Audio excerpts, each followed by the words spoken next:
Imagine this. You're on a plane, and a man quietly tells a flight attendant, "I have a bomb." Hours later, he jumps out of the aircraft with $200,000, and no one ever sees him again. This actually happened. This is the story of D.B. Cooper. On November 24, 1971, a man using the name Dan Cooper boarded Northwest Orient Flight 305 in Portland, Oregon, bound for Seattle. He paid cash for his ticket. He wore a suit and tie. He looked ordinary, maybe even boring. Nothing about him suggested that he was about to make aviation history. That is what makes this case so strange. Because the most famous part of the story is not how he took over the plane. It is how calm he was while doing it. Once the aircraft was in the air, he passed a note to one of the flight attendants. At first, she did not realize what she was holding, but the message was clear enough to change everything. He said he had a bomb. Then he showed her the briefcase. Inside were wires, cylinders, and the unmistakable threat of something dangerous enough to force everyone on board to comply. Whether the device was real or not, nobody in that cabin was about to test it. Cooper did not behave like a desperate man. He behaved like a man who had already planned every step. He asked for $200,000 in cash. He wanted 4 parachutes, and he wanted the aircraft refueled once it landed in Seattle. His instructions were specific, controlled, and calm. He was not improvising. He was directing the entire scene. On the ground, authorities moved fast. The plane circled while officials scrambled to gather the ransom and the parachutes. Passengers were told there was a minor technical issue. In reality, a hijacker was holding an entire flight hostage in the sky. And still, Cooper remained composed. He ordered another drink. He talked with the crew. He even handed over extra money for his beverage and told the attendant to keep the change. That small detail is one of the reasons people have spent so long trying to understand him. He was terrifying, but he was not loud. He was threatening, but he was polite. He did not look like a criminal from a movie. He looked like a man who knew exactly how to keep people off balance. When the plane landed in Seattle, the passengers were released, but Cooper stayed aboard. The money was delivered. The parachutes were brought to the aircraft. The cabin door closed again, and the plane took off into the night for one final leg. That is where the story stops being a hijacking and becomes a legend. The aircraft flew low and slow, heading south into darkness.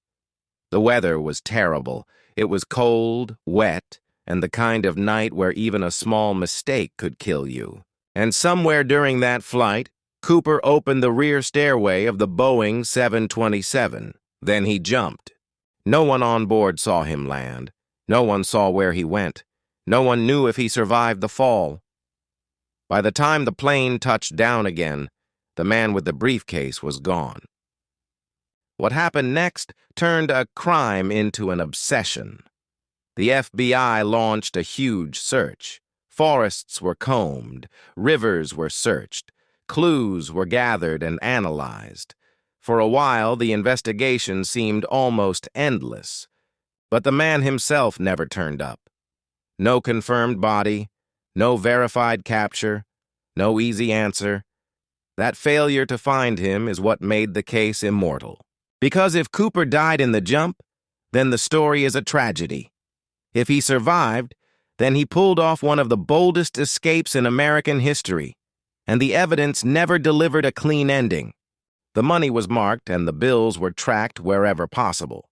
Later, some of the ransom was discovered near the Columbia River, but it did not unlock the case.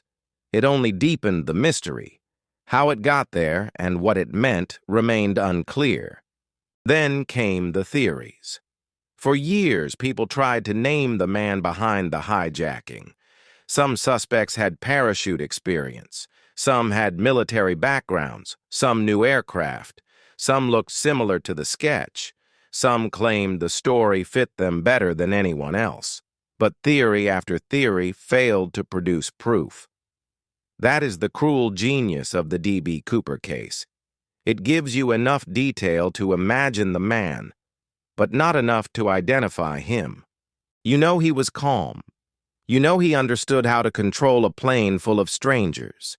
You know he requested equipment that would help him escape. And you know he vanished into a stormy, dark sky with a bag of cash that should have made him easy to find. But he was not easy to find. He was never found at all. That is why the story still works.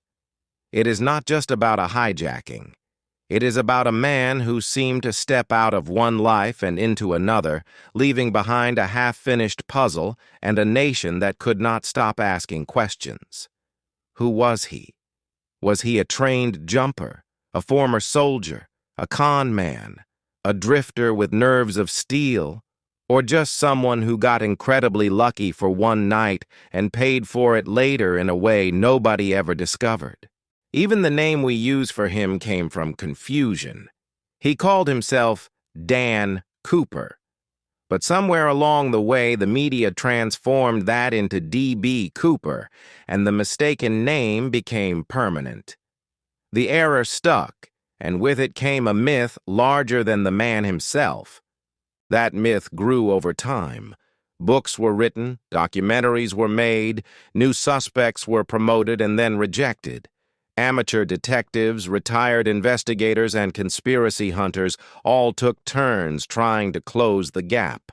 And still, the case refused to end. Part of the reason people remain fascinated is because Cooper seems both calculated and improbable at the same time. He was not a wild-eyed criminal running on adrenaline. He was measured. He was careful. He understood that fear gives a person power. He used that fear to turn a routine flight into a controlled escape attempt. That kind of thinking makes people wonder whether he had training. Maybe he knew parachutes from military service. Maybe he understood planes better than the average traveler. Maybe he had studied the situation for months. Or maybe he simply had the nerve to attempt something most people would never dare. If he had training, then the hijacking was a specialist's plan. If he did not, then the entire episode becomes even more unbelievable. Because then we are left with one man, one plane, one parachute jump, and a disappearance that outsmarted every search effort thrown at it. And that is the real reason this story still matters. Not because it was dramatic, not because it was violent, because it was unresolved. Most crimes end in a courtroom, a prison cell, or a grave. This one ended with an open sky. Even now, more than 50 years later, D.B. Cooper remains one of the great unsolved mysteries in American history. The case keeps returning because it offers something rare, an ending you can't stop trying to finish in your own head. Maybe he died in the woods that night. Maybe he landed somewhere and lived quietly under another name. Maybe the truth is less cinematic than people want it to be. Or maybe the truth is even stranger than the legend. Whatever the answer is, Cooper has already become bigger than the hijacking itself. He is now part of American folklore, a man remembered not for who he was, but for what he managed to do, and what no one has ever been able to explain. He walked onto a plane as an unknown passenger. He forced his way into history. Then he vanished. He hijacked a plane, took $200,000, and disappeared into the dark. And the mystery never let go. This actually happened. This is the story of D.B. Cooper. Yet, as time passed, files on Cooper gathered dust. But for every cold case, there's always a glimmer of hope. A new lead, a new theory, a new voice. With technology advancing, many believe it's only a matter of time before someone unravels the mystery. A clue missed 50 years ago could resurface. What's remarkable is the dedication each generation brings. Researchers not yet born when Cooper vanished are driven by sheer curiosity, obsessed with the possibility of being the one to crack the case. Perhaps Cooper unknowingly sparked a cultural phenomenon that transcends the simple hijacking, uniting amateur detectives worldwide, challenging them with the ultimate puzzle.